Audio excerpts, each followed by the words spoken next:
As an NBA fan of 20 years, I can say that this year's playoffs have been nothing short of amazing. We're seeing Kings being dethroned and Youngbloods taking the crowns. The Suns, Wolves, and Lakers Nuggets playoff series really shocked me.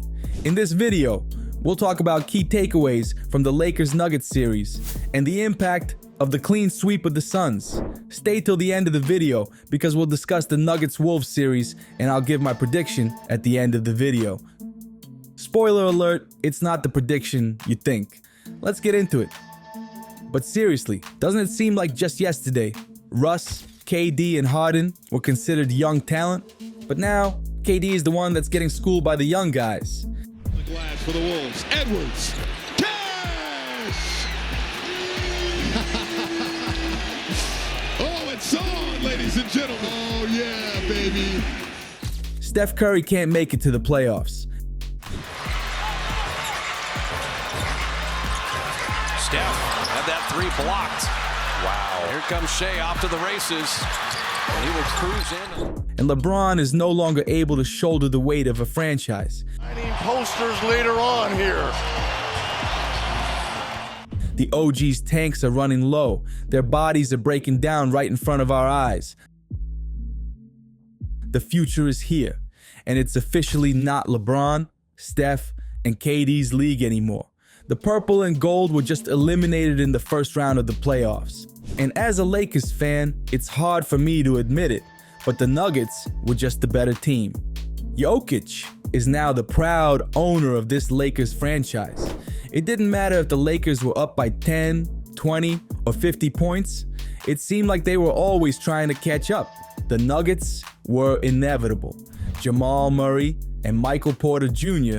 looked like the second coming of prime Steph Curry and Kevin Durant. The Joker had arguably the worst game of the series and still dropped 25, 20, and 9 on 54% from the field. And the problem wasn't that the Lakers didn't show up. LeBron put up a cool 30, 9, and 11 while AD backed him up with 17, 15, and 4. And sadly, in typical AD fashion, he went down with an injury midway through the game. Reeves, D'Lo, and Rui put up 19, 15, and 14 respectively, but as in all tragedies, it was too little, too late. Jokic a screen, Murray to try to break the tie. No timeout by the Lakers, they gotta go. James, a bump, a feed, a print shot, no! Now, to the Suns and Wolves series. This was an absolute nightmare for Suns fans all over the globe. The Wolves took care of the Suns in an easy 4-game sweep. It looks like the plan to build around Devin Booker is in shambles. What a joke, man. The Suns gave this guy everything he ever asked for. Now all he can do is complain and blame everyone around him. Now, he's turning his back on the organization and searching for greener pastures in New York. I hope KD finally learns that jumping from team to team and spending hundreds of millions of dollars does not win you championships. And for Bradley Beal, I don't even know what to say. He's honestly a better businessman than he is a player. Bradley Beal has 2 seasons and $103.8 million remaining on his current contract. That's not to mention his player option for the 2026-27 season worth $57.1 million, which he definitely will exercise. And he has a no-trade clause. That, my friends, is what I call highway robbery. Anyway, on the other side of the series, I cannot stress how impressed I am with Anthony Edwards. He is a true captain and leader of this team.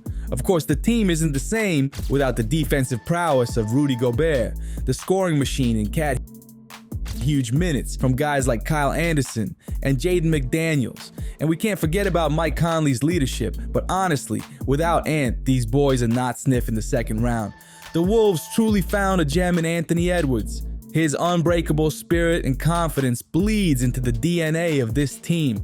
He may be one of the youngest on the team, but his swagger and borderline arrogance give this team the identity they've been missing all these years. He has the personality and trash talking of a prime Kevin Garnett and the shot-making ability and intensity that we've only seen since Kobe. But how are they matching up against the reigning champs? They'll fare better than you all think. But in order for them to have a fighting chance, 3 things will need to happen. 1, Rudy is going to have to play out of his damn mind and do his best to stop Jokic. We saw AD fare pretty well defensively against the Joker, so if Rudy can even do 80% of what AD did, they might be able to steal some games. 2, Anthony Edwards needs to be the best wing player on the court.